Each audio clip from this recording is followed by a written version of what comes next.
नमस्कार।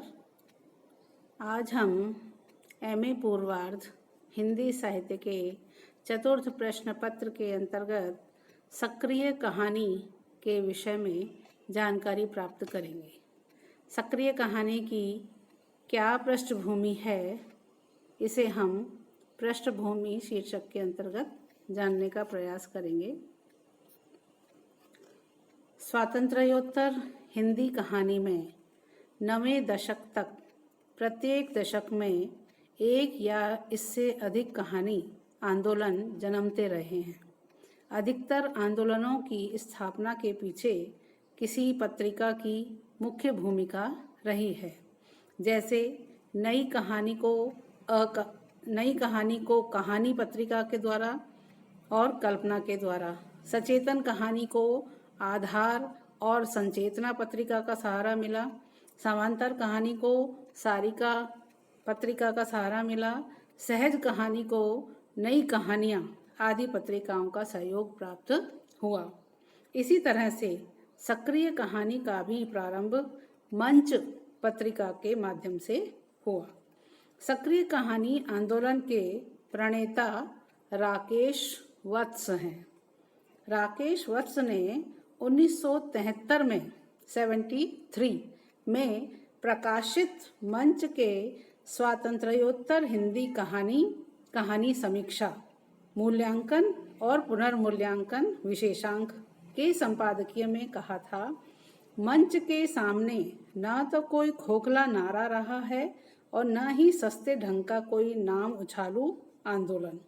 बदली हुई जीवन स्थिति में से उपजी समकालीन मानसिकता में से सही और गलत की पहचान के लिए सोच का रास्ता खोलना और प्रबुद्ध पाठक वर्ग के सामने चयन और स्वीकार तथा अस्वीकार का एक साफ और ईमानदार अवसर प्रस्तुत करना ही मिशन रहा है। सक्रिय कहानी आंदोलन का अपने आप में अलग व्यक्तित्व नहीं बन पाता, क्योंकि यह समांतर कहानी तथा जनवादी कहानी का मिश्रण सा प्रतीत होता है। किंतु सक्रिय कहानी सक्रिय पात्रों और विचारों की कहानी है, अतः या तो उसमें पुराने मूल्यों को उखाड़ा जा रहा है या जेन्युइन मूल्यों की स्थापना के लिए संघर्ष जारी है। सक्रिय कहानी का सर्वाधिक बल सक्रियता पर है। यह सक्रियता पात्रों तथा विचारों की सक्रियता है जो समाज से सभी प्रकार के शोषण और उत्पीड़न को समाप्त करना चाहती है। सक्रियता के केंद्र में वह साधारण जन है जिसका शोषण हो रहा है, किंतु यही साधारण जन शोषक शक्तियों के विरुद्ध सक्रिय न होकर इन शक्तियों को समाप्त करने के लिए समर्पित है। सक्रिय कहानी आम आदमी के संगठित होकर जूझने, उसके आत्मविश्वास, समाज में जन समर्थक मूल्यों और समानता की स्थापना को रेखांकित करती है। डॉक्टर वेद प्रकाश अमिताभ का मानना है कि सक्रिय कहानी की अवधारणा सन 1978 ईस्वी में राकेश वत्स ने मंच के 2 विशेषांकों में प्रस्तुत की। डॉक्टर लालचंद गुप्त ने सक्रिय कहानी की शुरुआत 1978 से मानते हुए कहा है कि जैसे ही सन 1978 ईस्वी में कमलेश्वर ने सारिका से त्यागपत्र दिया और उनका समांतर कहानी आंदोलन दम तोड़ गया, तभी ख्यात नाम कथाकार राकेश वत्स ने अपनी मंच पत्रिका के माध्यम से सक्रिय कहानी का नारा उछाल दिया, मानो वे इस दिन की प्रतीक्षा ही कर रहे थे। सक्रिय कहानी की पृष्ठभूमि पर चर्चा करते हुए राकेश वत्स ने स्पष्ट किया है कि स्वतंत्रता मिलने के पश्चात भारतीय जीवन में इतना सा परिवर्तन आया कि सत्ता विदेशियों के हाथों से भारतीयों के हाथों में आ गई थी। इससे साधारण व्यक्ति की स्थिति में कोई परिवर्तन नहीं आया। साधारण आदमी को पस्त, नपुंसक, विचार शून्य और संवेदनहीन बनाने के लिए विदेशी ताकतें जिन हथकंडों और हथियारों का इस्तेमाल कर रही थी, आज भी इन्हीं से काम लिया जा रहा है। इन निराशापूर्ण स्थितियों में रचनाकार का दायित्व और बढ़ जाता है, क्योंकि उसकी लड़ाई तो इन अमानवीय स्थितियों के विरुद्ध है तथा वह अपनी रचनाओं में आम आदमी के आक्रोश को सहन करता है। राकेश वत्स ने निराशा के उस वातावरण में लेखक की सक्रियता अथवा संघर्षशीलता को अत्यंत मूल्यवान माना। वे रचनाकार में उन मूल्यों की मौजूदगी चाहते हैं जो उसे व्यक्तिगत तौर पर भी जुझारू बना सके। सक्रिय कहानी आंदोलन समांतर कहानी की प्रतिक्रिया में ही खड़ा हुआ था, परंतु सक्रिय कहानी ने अपनी कोई अलग पहचान न बनाकर आम आदमी के घिसे पिटे नारे को एक बार फिर से हिंदी कहानी में उछाल दिया, जिससे उसे आलोचकों के उपहास का पात्र भी बनना पड़ा। सक्रिय कहानी का दूसरा बिंदु है स्वरूप।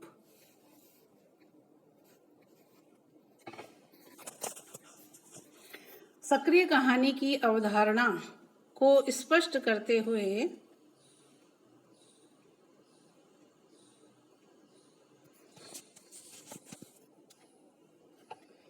राकेश वत्स ने लिखा है कि सक्रिय कहानी का सीधा और स्पष्ट मतलब है कि चेतनात्मक ऊर्जा और जीवंतता की कहानी, उस समझ और एहसास की कहानी जो आदमी को बेबसी, निहत्थेपन और नपुंसकता से निजात दिलाकर स्वयं अपने अंदर की कमजोरियों के खिलाफ खड़ा होने के लिए तैयार करने की जिम्मेदारी अपने सिर लेती है, जो साहित्य की इस सार्थकता के प्रति समर्पित है कि साहित्य संकल्प और प्रयत्न के बीच की दरार को पाटने का एक जरिया है। राकेश वत्स उस रचनाकार को बेहतर मानते हैं जो व्यवहारिक जोखिम उठा सकता है, इसलिए उनका आग्रह है कि कहानी में पात्रों का सक्रिय होना आवश्यक है। राकेश वत्स के अलावा सक्रिय कहानी में रमेश बत्रा, चित्रा मुदगल, विवेक निझावन, सच्चिदानंद धूमकेतु, नवेंदु आदि कथाकार जुड़े हुए हैं। सक्रिय कहानी आंदोलन समांतर कहानी आंदोलन का ही एक अन्य रूप है, क्योंकि स्वयं राकेश वत्स भले ही यह कहें कि वे समांतर कहानी से संबद्ध नहीं रहे, पर कमलेश्वर उनके लिए आदर्श कहानीकार रहे हैं। नई कहानी की त्रयी के विषय में उनके विचार देखे जा सकते हैं। डॉक्टर मोहन राकेश नाटककार बन बैठा है, राजेंद्र यादव अक्षर में उलझ गए हैं और कमलेश्वर तो अब भी अपनी इधर की कहानियों में पूरी तरह से ताजा दम नजर आते हैं। राकेश वत्स ने पहले 65 के बाद की 65 कहानी की चर्चा मंच के विशेषांक में की और बाद में उन्हीं बातों को सक्रिय कहानी के नाम पर चर्चित कर दिया। सक्रिय कहानी की प्रवृत्तियां। सक्रिय कहानी की प्रवृत्तियों को समझने के लिए हम निम्न बिंदुओं का सहारा लेंगे, जिसमें प्रथम है मानवीय मूल्यों की स्थापना पर बल। सक्रिय कहानी व्यक्तिवादी दानवी प्रवृत्तियों का विरोध करते हुए मानवीय मूल्यों की स्थापना पर बल देती है। राकेश वत्स के अनुसार सक्रियता प्रवृत्तियों का निषेध करके उनके स्थान पर मूल्यों की स्थापना करती है, अर्थात व्यक्तिगत स्वार्थों और लाभों को समाजगत लाभों में बदलती है।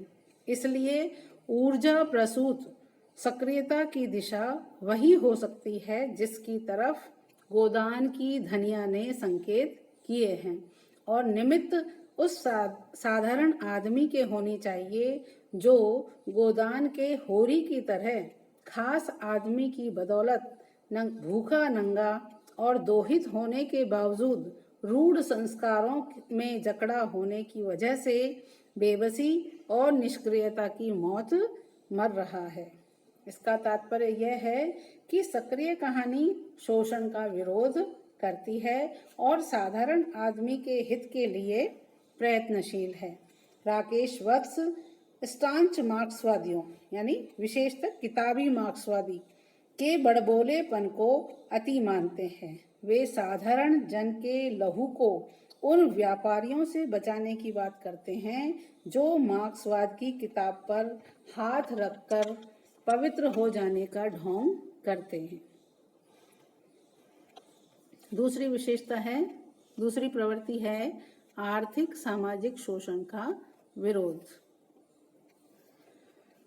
डॉक्टर शंभुनाथ ने सक्रियता की अवधारणा को स्पष्ट करते हुए लिखा है कि रचनाकार के रूप में सक्रियता का बराबर मतलब है पहले अपनी सीमाओं को समझना, छपाई तंत्र की सीमाओं को समझना, अपने शोषण पेशागत वर्गगत चरित्र को समझना, लोकशाही तथा निम्न वर्ग के कृषक, मजदूर, बेकार, भूमिहीन, संघर्षशील जनता के पूंजीवादी, फांसीवादी, सामंती और उपनिवेशवादी शत्रुओं को पहचानना और फिर रचना के साथ जन क्षेत्रों में चला जाना।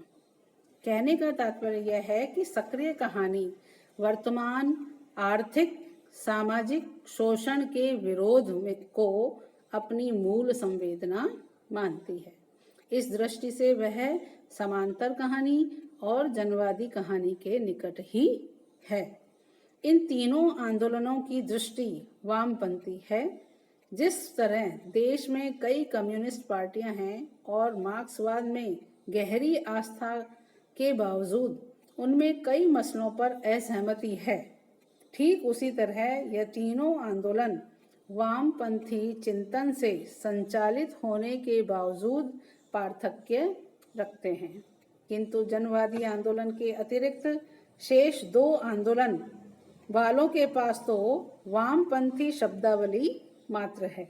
कहानीकार सुरेंद्र सुकुमार जो सक्रिय कहानी से जुड़े हैं वो कहते हैं, सक्रियता का अर्थ मेरे लिए यह है कि रचनाकार की रचना सक्रियता शोषित जनता को उसके अधिकारों के प्रति जागरूक करना, उसके वर्ग शत्रु को उसके सामने नंगा करना, वर्ग शत्रु के तमाम माध्यमों, तरीकों और उसके मूल्यों का पर्दाफाश करना एवं उनसे निपटने के लिए शोषित वर्ग को संगठनात्मक तरीके से सक्रिय करना। अर्थात इस प्रकार से सक्रिय कहानी का जो बिंदु है वो आर्थिक सामाजिक शोषण का विरोध करना स्पष्ट होता है। अब तीसरा बिंदु है आम आदमी की असहाय स्थिति का चित्रण।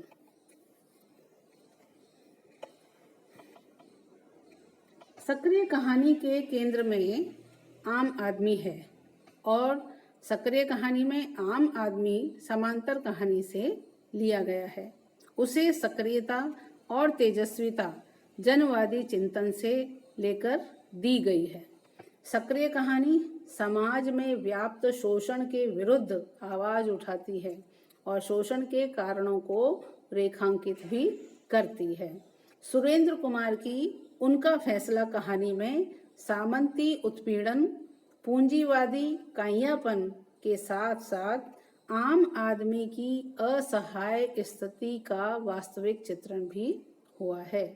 किंतु इस कहानी का लक्ष्य अनेक हादसों से गुजरने के बाद सामंती और पूंजीवादी शक्तियों से लड़ने का निर्णय करता है। रमेश बत्रा की जंगली जुग्राफिया कहानी में कहानी का फौजा सिंह पूंजीवादी शक्तियों के विरुद्ध अपना अभियान व्यक्तिगत स्तर पर प्रारंभ करता है, किंतु शीघ्र ही उसके साथ गांव के लोगों का जुलूस फौजा सिंह की लड़ाई को सामूहिक लड़ाई बना देता है। फौजा सिंह सरदार और पुलिस की यातनाएं सहकर भी उन्हें मनचाहा नहीं करने देता। उत्पीड़न सहज पात्रों का यह सक्रिय संघर्ष कुमार संभव की आखिरी सांड, राकेश वत्स की काले पहाड़, नवेंदु की एक ना एक दिन, धीरेन्द्र अस्थाना की लोग हाशिए पर आदि कहानियों में उभरा है। सक्रिय कहानी के जो पात्र हैं उनके विषय में अंतिम बिंदु में बताया गया है कि वे दूसरों की भलाई के लिए संघर्षरत रहते हैं। सक्रिय कहानी के पात्र एक दिशा में शोषण से मुक्ति पाने को सक्रिय हैं, सच्चाई, ईमानदारी तथा दूसरों की भलाई के लिए संघर्षरत पात्रों को सक्रिय कहानी में पर्याप्त अभिव्यक्ति मिली है। सक्रिय कहानी के पात्र जन समर्थक मूल्यों के पक्षधर हैं।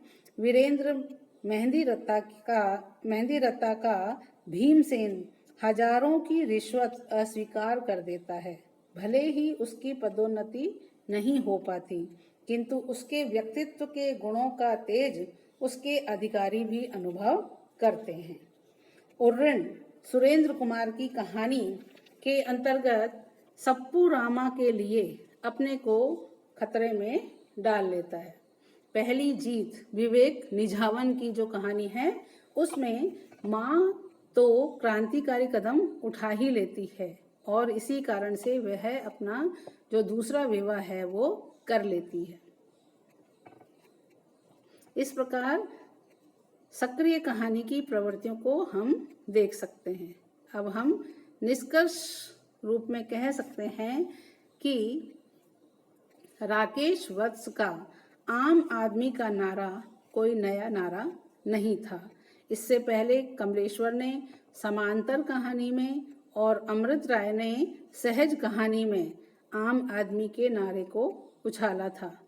जितनी सक्रियता सक्रिय कहानी में दिखाई पड़ती है उतनी सक्रियता तो पूर्व के किसी भी आंदोलन में देखी जा सकती है। डॉक्टर लालचंद गुप्त का मानना है कि सक्रिय कहानी आंदोलन श्री राकेश वत्स की महत्वाकांक्षा का परिणाम था, जो उनकी मंच पत्रिका तक ही सीमित होकर रह गया। इस प्रकार राकेश वत्स ने आम आदमी को लेकर सक्रियता का जो दर्शन प्रस्तुत किया था वह अपना कोई आधार नहीं बना पाया। कोई वैचारिक पृष्ठभूमि न होने से यह आंदोलन दीर्घजीवी नहीं बन सका और थोड़ी बहुत चर्चा के साथ ही अन्य कहानी आंदोलनों की तरह यह भी समाप्त हो गया। आज के व्याख्यान में इतना ही। धन्यवाद।